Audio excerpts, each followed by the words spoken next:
Hello everyone, welcome to ज्ञान achievers. तो आज हम एक नई क्लास के साथ आई हूँ मैं। तो वो है आपका सोर्सेज ऑफ फाइनेंस। आपको मालूम ही है कि किसी भी बिजनेस के लिए जो फाइनेंस है वो ब्लड है, क्योंकि ब्लड के बिना जैसे हमारी बॉडी नहीं चल सकती है, वैसे ही एक बिजनेस के अंदर जो फाइनेंस है वो ब्लड का काम करता है। अगर फाइनेंस के बेस पे ही, मतलब ये एक बेस है, अगर फाइनेंस नहीं है तो हमारा बिजनेस कहीं भी नहीं चलेगा। फिर चाहे आप कितनी भी मेहनत कर लेते हो या कुछ भी अदर वर्क कर लेते हो, ठीक है, जब तक आपके पास पैसा नहीं है, मनी नहीं है, तो हम बिजनेस को नहीं कंटिन्यू रख सकते।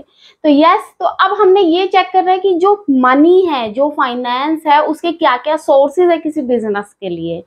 तो आपसे अगर मैं बात करूं तो आप कहोगे कि मैम बैंक से ले लिया है हमने, या आप अपनी फैमिली से ले लेते हो, या किसी प्राइवेट मेंबर से ले लेते हो, तो इस तरह से करते हो। लेकिन बिजनेस की लैंग्वेज में सोर्सेज ऑफ फाइनेंस को बहुत टाइप से डिवाइड किया गया है, ऑनरशिप के अकॉर्डिंग, नेचर के अकॉर्डिंग। लेकिन मैं आज एक शॉर्ट फॉर्म में सोर्सेज ऑफ फाइनेंस को डिवाइड कर रही हूँ, जिसके अंदर है long term sources, medium term and short term.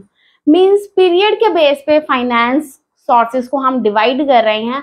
अब लॉन्ग टर्म में आप लोगे मोर देन 5 इयर्स, ठीक है, 5 साल से ज्यादा के लिए अगर आप फाइनेंस ले रहे हो तो आप उसको बोलोगे लॉन्ग टर्म सोर्सेज। और मीडियम टर्म के लिए 1 से 5 ईयर के लिए, कि अगर आप 1 साल से 5 साल के लिए ले रहे हो तो आप वो मीडियम टर्म का लोन बोलोगे, और लेस देन 1 ईयर के लिए ले रहे हो तो आप उसको शॉर्ट टर्म लोन बोलोगे। आई होप आपको लॉन्ग टर्म, मीडियम टर्म और शॉर्ट टर्म में कोई भी प्रॉब्लम नहीं आई है, ये आपको अच्छी तरह समझ आ गया।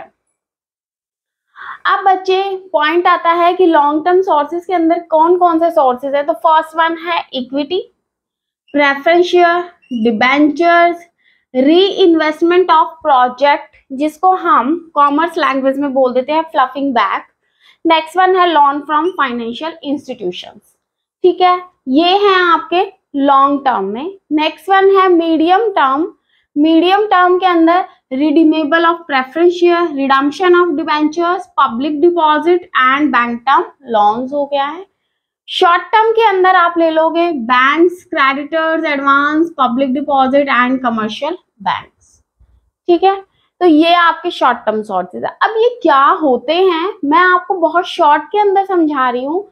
कि जैसे आप इक्विटी है, इक्विटी अपने आप में बहुत लेंथी एक सब्जेक्ट नहीं बोल सकते, एक टॉपिक बोलेंगे, ठीक है, कि इक्विटी एक लेंथी टॉपिक है। उस टॉपिक के लिए मैं आपको अलग से एक वीडियो बनाऊंगी, लेकिन शॉर्ट के अंदर मैं आपको सारे सोर्सेज के बारे में स्टडी करवा। अब बच्चे, इक्विटी क्या होता है? इक्विटी है कि जब कंपनी को जरूरत होती है मनी की, तो वो अपने शेयर्स दे देती हैं, और शेयर्स के बदले में लोगों से पैसा लेती है। तो आप बोलोगे कि process of raising capital through sale of shares. Shares को सेल करके अगर आप अपनी कैपिटल रेज कर रहे हो, मान लीजिए एक ले लेते हैं, टाटा कंपनी है। टाटा कंपनी ने अपने शेयर्स हैं उसके पास, मान लीजिए उन्होंने 1 लाख शेयर्स हैं, और एक बहुत अच्छी कंपनी है। टाटा कंपनी ने क्या किया, अपना एक शेयर मान लीजिए 1000 रुपीज में सेल कर दिया, ठीक है। तो अब उसने 1 लाख शेयर्स को जब 1000 में सेल करेंगे, तो आपने मान लीजिए किसी ने 1000 खरीद लिए, किसी ने 5000, किसी ने 10,000, अकॉर्डिंग टू रिक्वायरमेंट, ठीक है, जिसके पास जितना मनी था वो उतना खरीद लिया। अब कंपनी को जब खरीदे तो कंपनी के पास तो क्या आ गया, मनी आ गया, और कंपनी ने जो अपने शेयर्स थे 1 लाख के वो सेल कर दिए। आई बात समझ?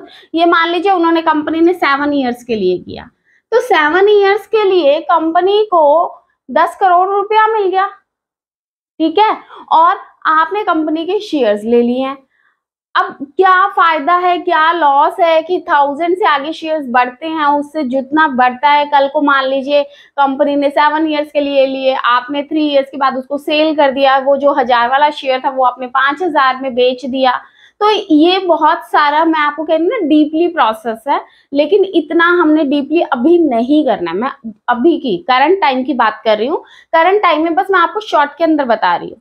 तो कंपनी जब अपने शेयर्स को सेल करके उन्होंने जो 10 करोड़ रुपया अर्न किया है, वो इक्विटी के थ्रू किया है। आई होप ये पॉइंट समझ आ गया। इक्विटी के बदले में कंपनी डिविडेंड डिस्ट्रीब्यूट करती है जो भी शेयर होल्डर्स होते हैं, और equity are the real owners of the company. Next one है प्रेफरेंस शेयर।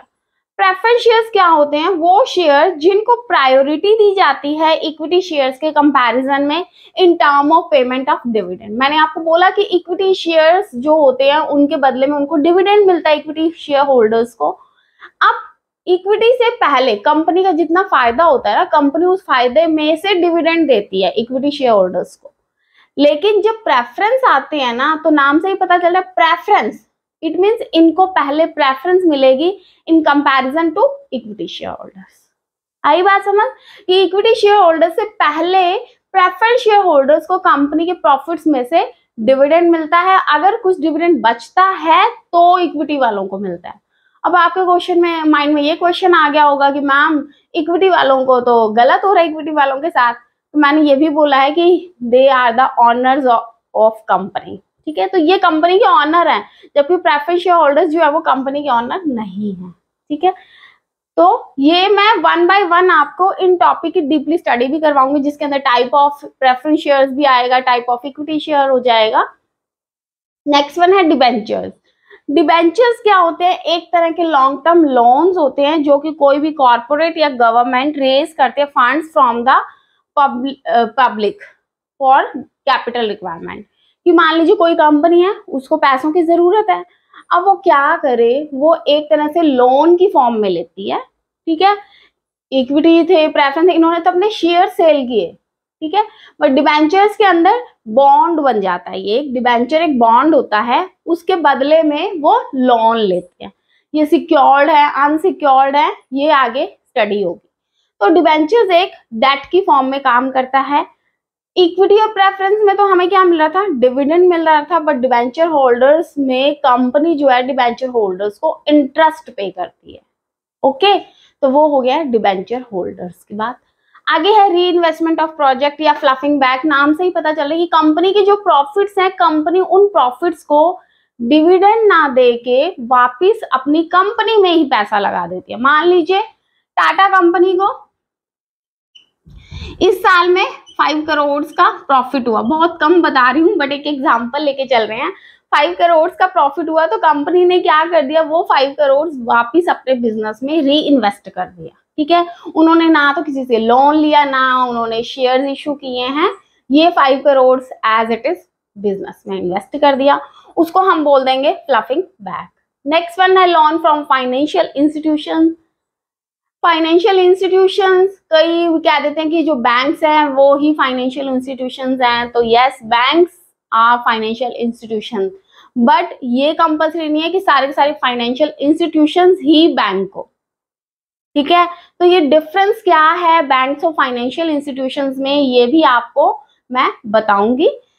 बट अभी सिर्फ और सिर्फ इतनी बात कर देते हैं कि फाइनेंशियल इंस्टीट्यूशंस क्या होते हैं, जहां पे हम अपना पैसा सेव कर सकते हैं, हमें लोन मिलता है, एडवांस लोन मिल देता है, हम इन्वेस्ट कर सकते हैं। तो वो सारे के सारे फाइनेंशियल इंस्टीट्यूशंस होते हैं। तो जैसे आरबीआई है या कोई भी इंटरमीडियरी बैंक्स हैं, ठीक है। तो वो जैसे आईएफसीआई है, तो ये सारे बैंक्स जिनसे हम लोन लेते हैं, तो वही जब कोई कंपनी को पैसों की जरूरत होती है तो वो भी फाइनेंशियल इंस्टीट्यूशन से लोन लेती है लॉन्ग टर्म। अब ये जो मीडियम टर्म है और शॉर्ट टर्म है, ये मैं आपको नेक्स्ट वीडियो के अंदर बताऊंगी। थोड़ा सा टाइम की शॉर्टेज है, तो इस रीजन से मिलती हूँ आपसे नेक्स्ट क्लास में। आई होप आपको लॉन्ग टर्म जो सोर्सेस थे फाइनेंस के वो समझ आ गए होंगे। तो अगर आपको वीडियो पसंद आई है तो प्लीज लाइक, सब्सक्राइब और शेयर करना मत भूलिएगा। Thank you so much, have a nice day, God bless you.